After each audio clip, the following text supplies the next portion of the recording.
Hello friends, welcome to my YouTube channel.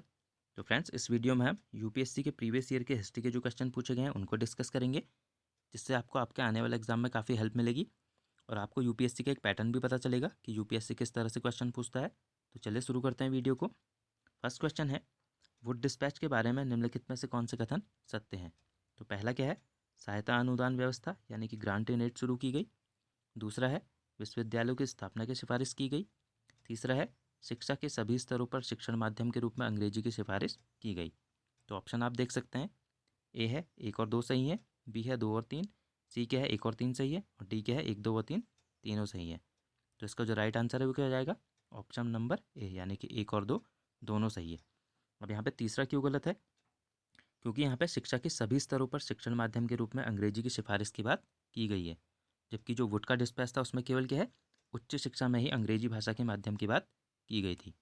और जो would का डिस्पैच है कब जारी किया गया था, 1854 में, और इसे क्या है, भारतीय शिक्षा का मैग्ना कार्टा भी इसे कहा जाता है। नेक्स्ट क्वेश्चन देखते हैं, क्वेश्चन नंबर 2। संथाल विद्रोह के शांत हो जाने के बाद औपनिवेशिक शासन द्वारा कौन से उपाय किए गए। तो पहला है इसमें, संथाल परगना नामक राज्य क्षेत्रों का सृजन किया गया। और दूसरा क्या है, किसी संथाल का गैर संथाल को भूमि अंतरण करना गैरकानूनी हो गया। तो इसका राइट आंसर क्या हो जाएगा, आप देख सकते हैं, ऑप्शन ए है केवल एक, बी है केवल एक और दो, और सी है एक और दो दोनों, और डी क्या है ना तो एक ना तो दो। तो इसको जो राइट आंसर है वो क्या जाएगा, ऑप्शन नंबर सी यानी कि एक और दो दोनों सही है। और जो संथाल विद्रोह कब हुआ था, तो 1855-56 में यह हुआ था। नेक्स्ट क्वेश्चन देखते हैं, क्वेश्चन नंबर 3। आर्थिक तौर पर 19वीं शताब्दी में भारत पर अंग्रेज शासन का एक परिणाम था। तो कौन सा परिणाम था, ए है भारतीय हस्तशिल्पों के निर्यात में वृद्धि, बी है भारतीयों के स्वामित्व वाले कारखानों की संख्या में वृद्धि, सी है भारतीय कृषि का वाणिज्यिकरण, और डी क्या है, नगरीय जनसंख्या में तीव्र वृद्धि।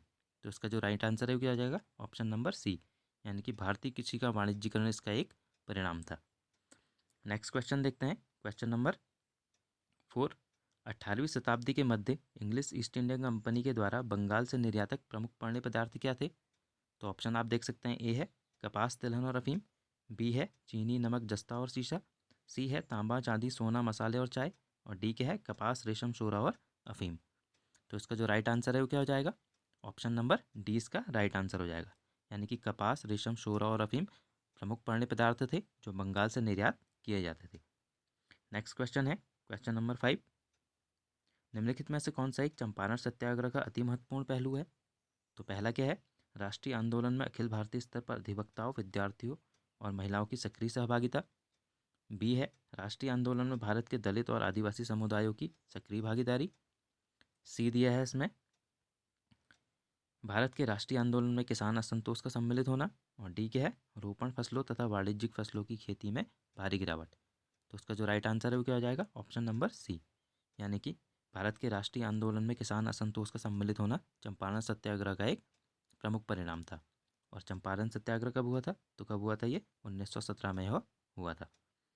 नेक्स्ट क्वेश्चन देखते हैं, क्वेश्चन नंबर 6। भारत की धार्मिक प्रथाओं के संदर्भ में स्थानकवासी संप्रदाय का संबंध किससे है। तो ऑप्शन आप देख सकते हैं, ए है बौद्ध मत, बी है जैन मत, सी है वैष्णव मत, और डी क्या है शैव मत। तो उसका जो राइट आंसर है वो क्या हो जाएगा, ऑप्शन नंबर बी यानी कि स्थानकवासी संप्रदाय का संबंध किससे है, जैन मत से। और जैन क्या, ये जो स्थानकवासी है क्या है, ये श्वेतांबर जैन संप्रदाय का एक उपसंप्रदाय है, और यह संप्रदाय किसी मूर्ति की पूजा नहीं करता है।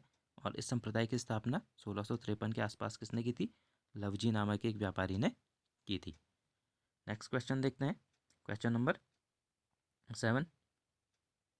भारत के सांस्कृतिक इतिहास के संदर्भ में निम्नलिखित कथनों में से कौन सा या कौन से सही हैं। तो पहला क्या है, फतेहपुर सिकरी स्थित बुलंद दरवाजा तथा खानकाह के निर्माण में सफ़ेद संगमरमर का प्रयोग हुआ था।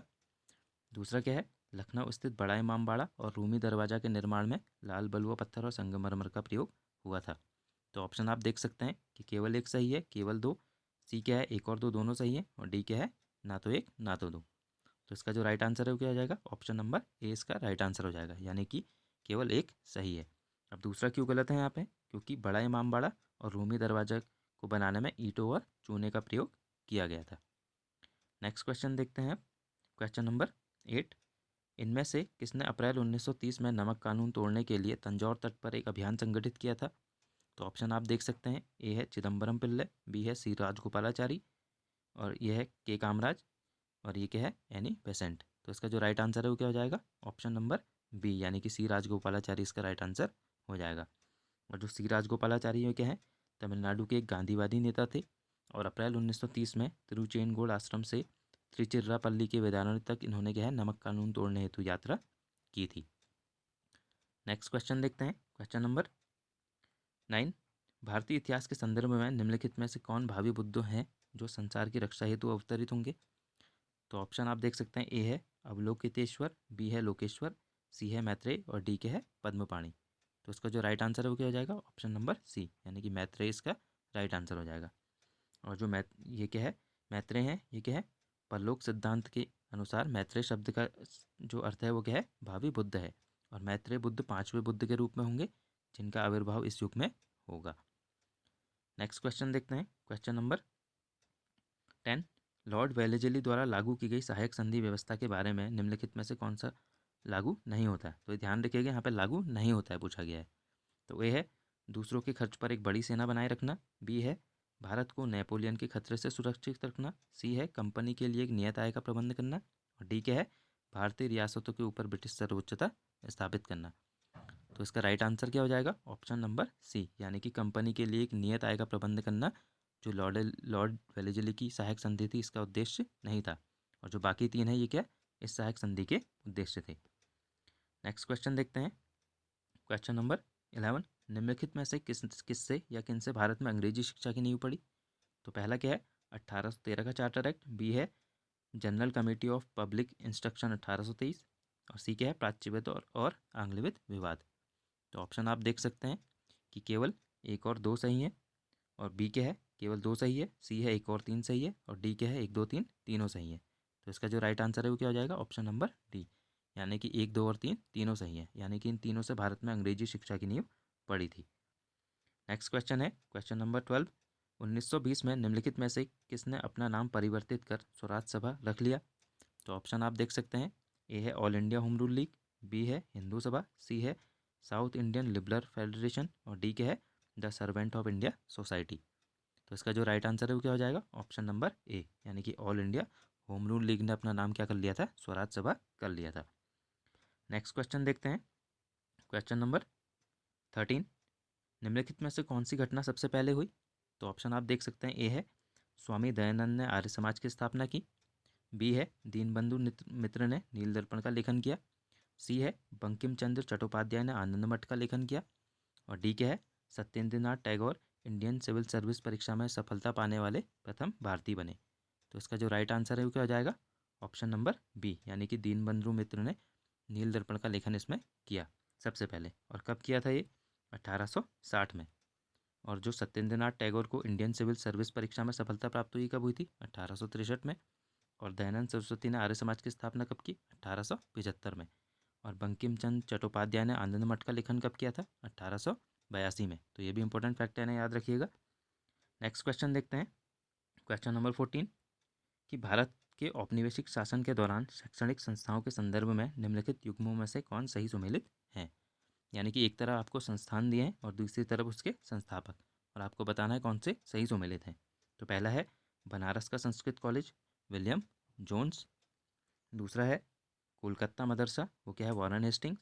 और तीसरा क्या है fort William college, Arthur Wellesley. तो ऑप्शन आप देख सकते हैं कि केवल एक और दो सही है, केवल दो सही है, एक और तीन सही है, और डी क्या है केवल तीन सही है। तो इसका जो राइट आंसर है वो क्या आ जाएगा? ऑप्शन नंबर बी, यानी कि केवल दो सही है। अब इसमें जो बनारस का संस्कृत कॉलेज है वो उसके संस्थापक कौन थे? Jonathan Duncan. और जो फोर्ट विलियम कॉलेज है इसके लॉर्ड वेलेजली। नेक्स्ट क्वेश्चन देखते हैं, क्वेश्चन नंबर 15। प्राचीन भारत की निम्नलिखित पुस्तकों में से किस एक में शुंग राजवंश के संस्थापक के पुत्र की प्रेम कहानी है?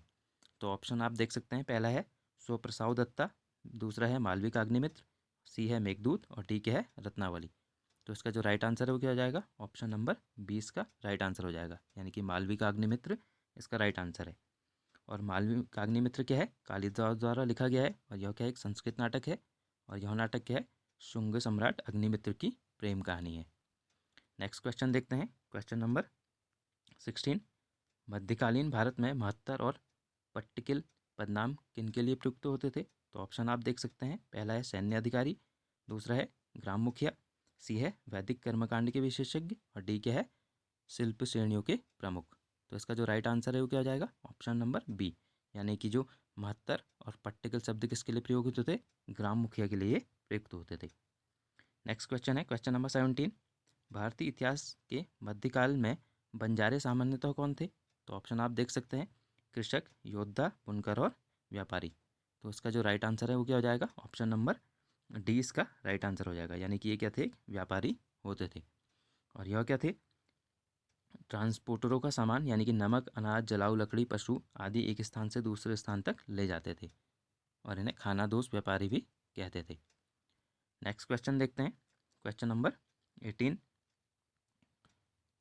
भारतीय स्वतंत्रता के संघर्ष के संबंध में निम्नलिखित घटनाओं को क्रमानुसार व्यवस्थित कीजिए।